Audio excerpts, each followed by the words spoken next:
The quote wasn't shouted. It wasn't even said on French soil. It appeared halfway through an interview with an Italian football magazine.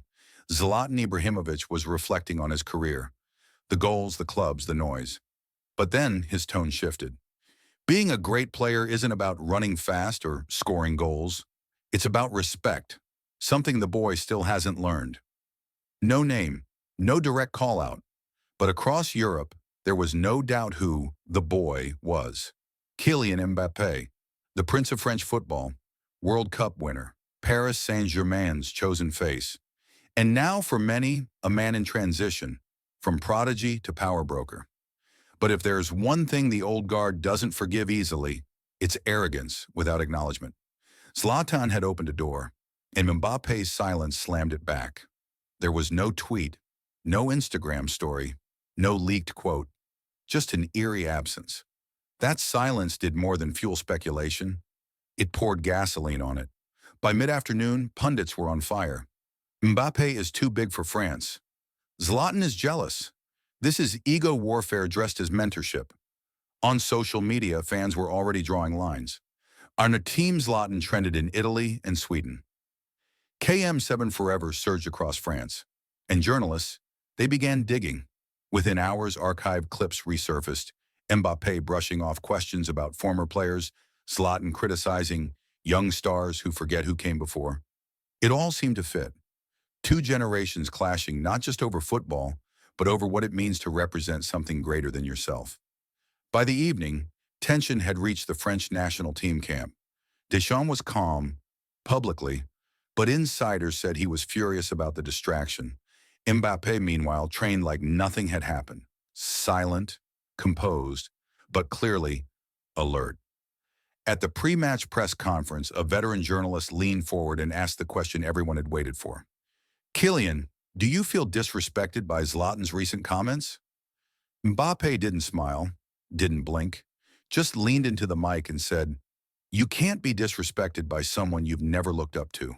No laughter, no follow-up, just tension.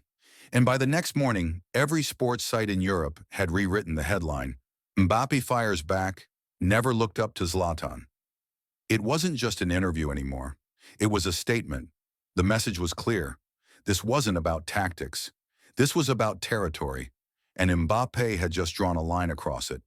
In private circles, agents, managers, and federation officials began whispering. Mbappé, they said, had crossed a line.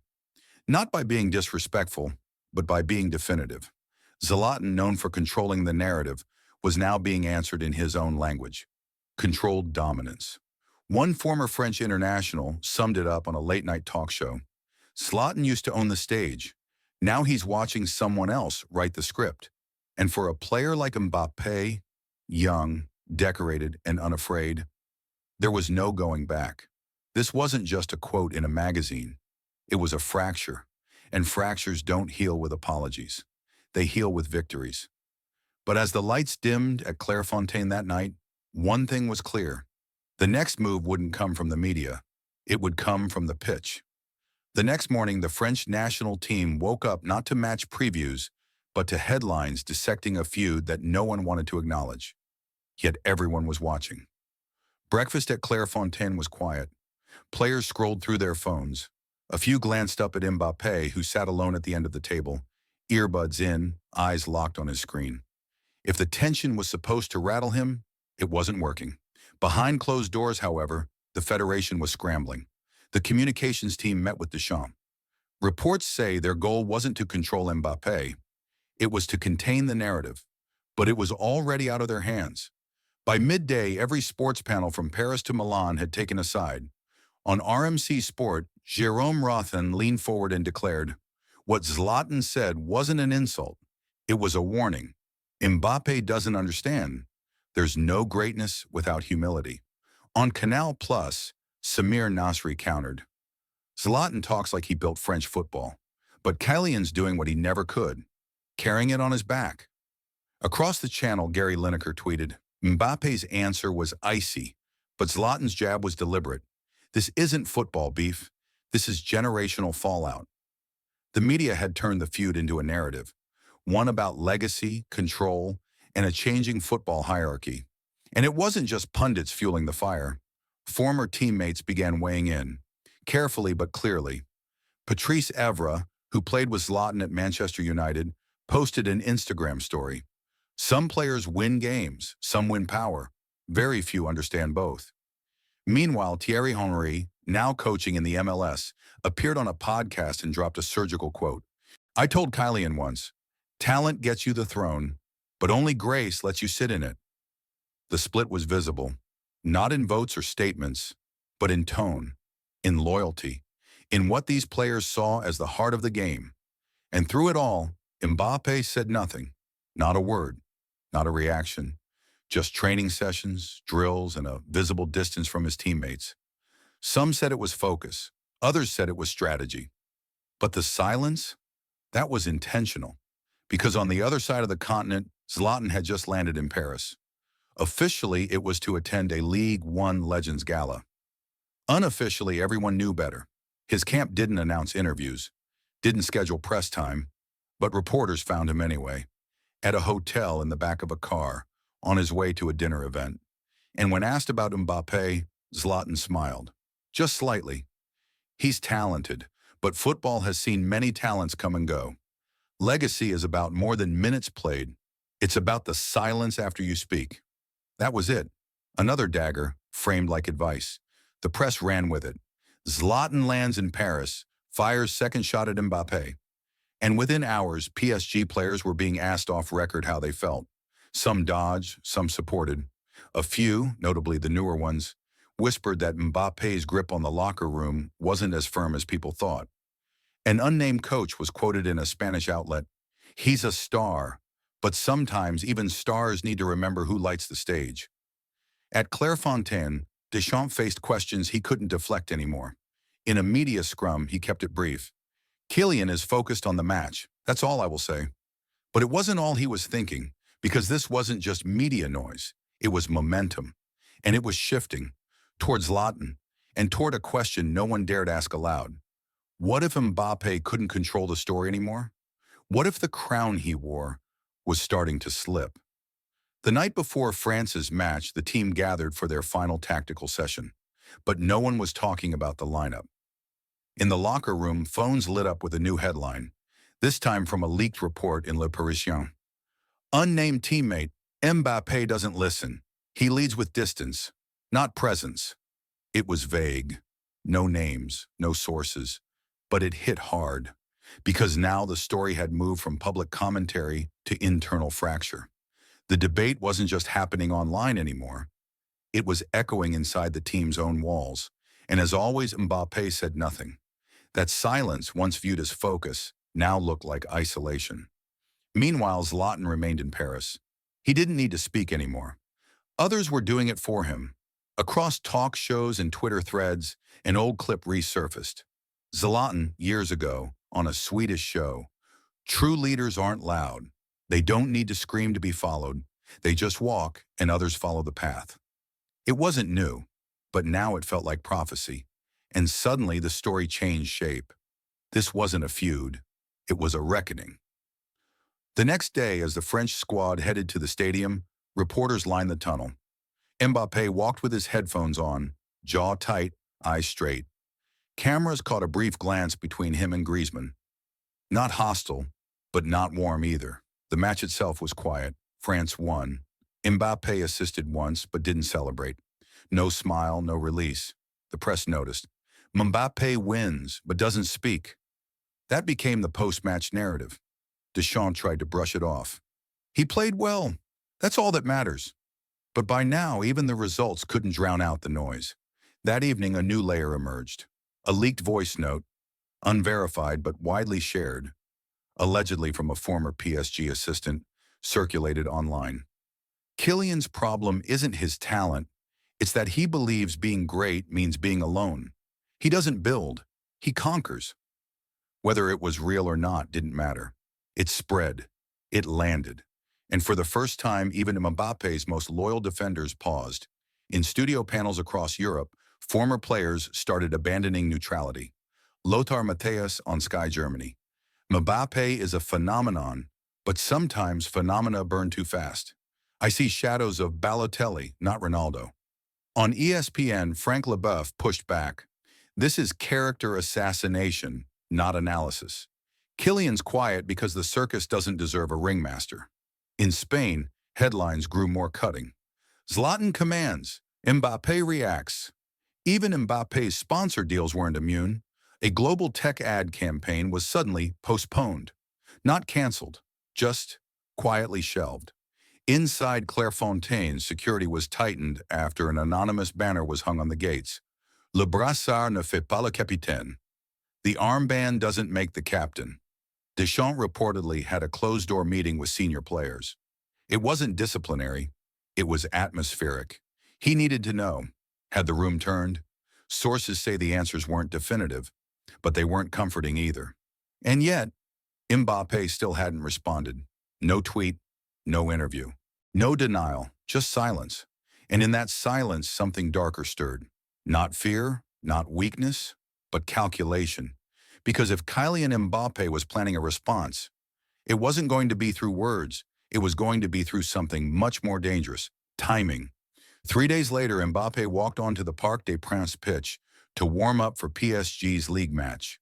The stadium was sold out, not because of the opponent, a mid-table side with nothing to play for, but because of the atmosphere. Everyone in the stands knew this wasn't just a match. This was Mbappé's stage, and they were waiting for an answer. From the first whistle, it was clear he wasn't playing angry. He was playing possessed. In the 9th minute, he dribbled through 2 defenders and smashed a shot off the crossbar. In the 17th, he curled one in from distance. No celebration, just a stare into the crowd. By halftime, he had 2 goals and 1 assist. By the final whistle, 3 goals, 2 assists, and 1 moment that would dominate headlines for days. After his 3rd goal, he ran toward the corner flag and stood still. Arms folded, no smile, no emotion, just silence. Then slowly he lifted his left hand and pointed to his temple. The message was unmistakable. Not rage, not vengeance, control. It was the response the world had waited for, not with words, but with dominance. And as the final whistle blew, Mbappé walked off without giving a post-match interview. He didn't need to. That night, the hashtag #MindOverLegacy trended in 8 countries. A silent celebration had turned into a statement, but not everyone was cheering. In Italy, Zlatan appeared on a late-night football roundtable, calm, composed, and, as always, calculating. He played well, but greatness isn't about one game. It's about what happens when the game ends. He smiled. I'm still here. He still has something to prove. Back in Paris, the French media did something rare. They hesitated. The usual critiques, the snide takes, they softened. Because for once, Mbappé hadn't fed the narrative. He had rewritten it. L'Equipe's headline read, "Silence broken," with boots, not words. RMC Sport aired a 30-minute special titled, "The Return of the King." Even his critics admitted it. Something had shifted. But the real twist came the following morning. A leaked clip, this time verified, showed Mbappé in the locker room post-match. He wasn't talking to cameras. He was talking to his team. I know what's being said. I know some of you believe it, but I don't need to be like to lead. I just need to show you I won't break. A pause. And if I fall, it'll be with the armband still on my arm. It wasn't bravado. It wasn't pleading. It was clarity. And suddenly those inside Clairefontaine started whispering again. But this time not about distance. They talked about defiance, about presence, about the kind of silence that doesn't isolate, but demands respect. Across Europe, fans and pundits alike began to reassess. Alan Shearer said it bluntly. He didn't clap back. He didn't post a thing. He showed up and played like a man with something to bury, not prove. Even Mbappe's sponsor deals reacted.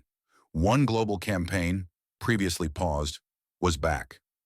This time with a new tagline, "Lead quiet," because maybe the battle for legacy doesn't happen in quotes or tweets or press rooms. Maybe it happens in the moments that don't need noise, just performance, and the right kind of silence. Days passed.